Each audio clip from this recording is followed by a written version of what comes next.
Break out those timelines and let your knowledge shine. It's been a week, so let's see what you learned. Eden Hope Academy. And the first thing that we're going to do is the John Wesley's Deed of Declaration, and that was in 1784. So when did the American Revolution end? It officially ended in 1781. 1776 was when the war pretty much ended, where we declared our independence. But 1781, it truly ended. So this was just 3 years after that. And John Wesley was a man who loved the Lord. He and his brother went to Oxford University, and his brother started a club called the Methodists. And they fasted 2 days every week, and John Wesley continued to do that through most of his life. And they prayed and they met together to talk about God. And this was kind of a newish thing for them, or for people in England in that time, because just the generation before them, Gutenberg had printed the Bible and people had started reading the Bible. So now this generation came along and they were saying, I want to dedicate myself to the Bible. This is no longer just a new thing coming out. In fact, their mother, Susanna, loved the Lord and had such great things of wisdom to say about God. And she had many children. And I know some of you, like in our Percival campus, 3 of our girls have 11 children in their family. So that was very similar to the Wesley family. And sometimes things would be really chaotic in her house, and she would put her apron over her head, and she would use that as a little area to pray in. So I want you to email me what your mom does when she's like, the kids are too much. And I bet there's some funny ones out there. But John and Charles Wesley, they went to Oxford, like I said, and they had this club that was called the Holy Club. And they just prayed and worshiped God, and they continued that throughout their lives. And John Wesley had a kind of a rocky road sometimes, in that he thought he was called to go to Georgia in the United States, or in the colonies at the time, and he went to Georgia, and it just didn't go very well for him while he was in Georgia, so he returned to England. And so the Deed of Declaration is just telling the king what they thought, and it's declaring their values and what they've learned from the Bible, basically. And it's important to note that they did not ever leave the Church of England. They were just trying to work it out. And so what would that be a good link to? That would be probably a pretty good link to the Rights and Grievances that was written by the colonists, or the First Continental Congress, where they were just still trying to work it out with the king, where they didn't want to split. And of course, eventually the Methodist Church did split off. Our next card is week number 7, card number 2, and it's the Federalist Papers. And the Federalist Papers were written because the Founding Fathers wanted to ratify the Constitution. Ratify means that 2/3 of the states had to agree to this new document in order for it to be made into law for our new country. And they didn't quite have 2/3. And so they needed to persuade people to talk to the people who were going to represent them and say, yes, we need to go ahead with this. And so there were 2 major sides. One side were the Federalists, the other side were the Anti-Federalists. The Federalists were primarily wealthy men, and they wanted to have more wealthy men in power. They wanted to have a very strong federal government, and they thought that by establishing this strong federal government, that they could restrain it by having a triangle system, which we now have. It's a 3-part system, and it's executive, the judicial, and the legislative branches of government. And they thought that instead of just having one person in charge, like a king, they were concerned that that would become like a tyrant. They wanted to have many people working together in a system called checks and balances. And checks and balances is basically a way of saying that each of the triangle pieces, each piece has specific things that they're in charge of. And they will check the other two and make sure they're following the rules, and they will balance out the positions so that no one gets too much power and no one does things that they're not supposed to do.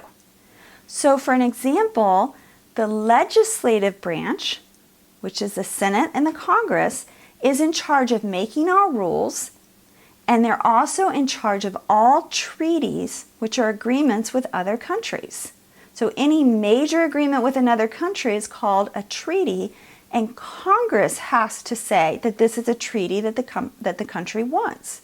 Presidents are not allowed to just sign in a treaty. And when they do, it's up to the Congress to say no and be strong and say you should not do that.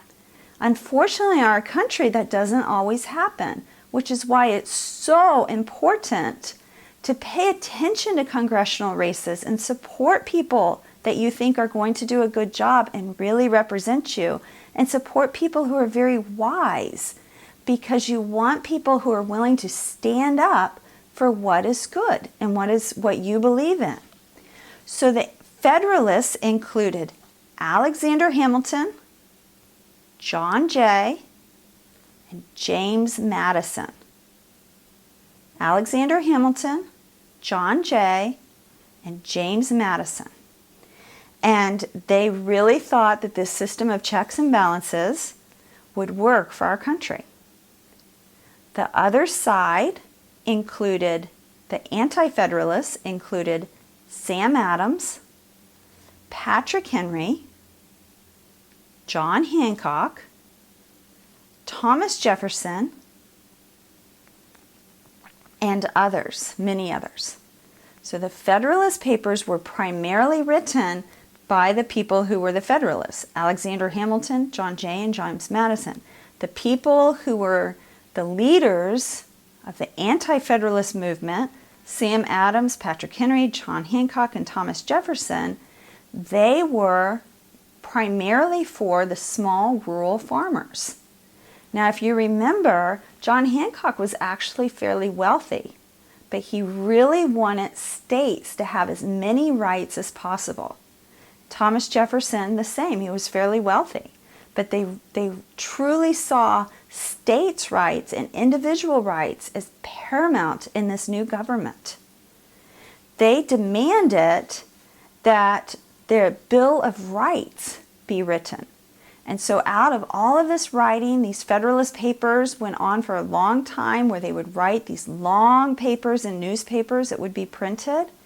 And after a lot of debate and talking about it, they finally agreed for the Constitution to be signed, although many of the Anti-Federalists were not there at the signing of the Constitution. But the states finally ratified it. But what came from this was the Bill of Rights. And the Bill of Rights so defines what we have as rights as people. And it's so important that we realize that the fact that during the founding of our country and the writing of the Constitution, there were many people who had disagreements and different thoughts, and that they were able to discuss. The final card for this week is week number 7, card number 3, the Constitution of the United States. Now, we've just gone through the main portions of it, and I'm not going to talk a lot about the Constitution because we have so many great videos, and I want to hear your views on it because it's one of the most important documents that's ever been written. One of the most important parts of the Constitution, however, is the fact that it's a contract between you as citizens and between the government. The Constitution was written so that citizens would not feel like the colonists did with King George, that the government was oppressive and just passing laws that they had no control over, like King George did with all of the taxes and the acts and quartering, having soldiers just move into your house for no reason. They didn't feel like they had any say in their government. They felt like the government was just this man who was dictating what they would do in their own homes. And so the Constitution was written so that the people could tell the government is there to serve the people. It's there to represent you. And it's so important that you realize that and you take an active part with your parents in talking to your representatives and supporting representatives who believe what you do. And you can call up your representatives and you can go talk to them. You can tell them what you feel. You can talk to them about how much you value the privilege it is and the right it is to homeschool. And it's something that you should do as a young person so that you learn to get involved in the political process and to tell people what you think. And so if you come to DC and you schedule a visit with your congressman or your senator, I'll help you get there because we live about 45 minutes away and we would love to make sure that you get to the Russell or the Cannon building and go talk to whomever represents you. And it's important that you write letters and you tell the representatives what you value as a person. And so I want you to talk to your parents about the Constitution. I want you to really think about how the Constitution was never meant to be like a King George telling people what to do and not being represented. And I want you to think about things in our own country that could be changed and could be made better by you standing up and you writing letters and you talking about it, just like they did in the Federalist Papers and how then it came to be the Constitution. And remember, try real hard this week to memorize the Constitution because I want to hear it on video, and I also think there might be at least a smiley face or something for you in your book if that is memorized this week. All right? Thank you so much. I'll see you next week. Bye-bye.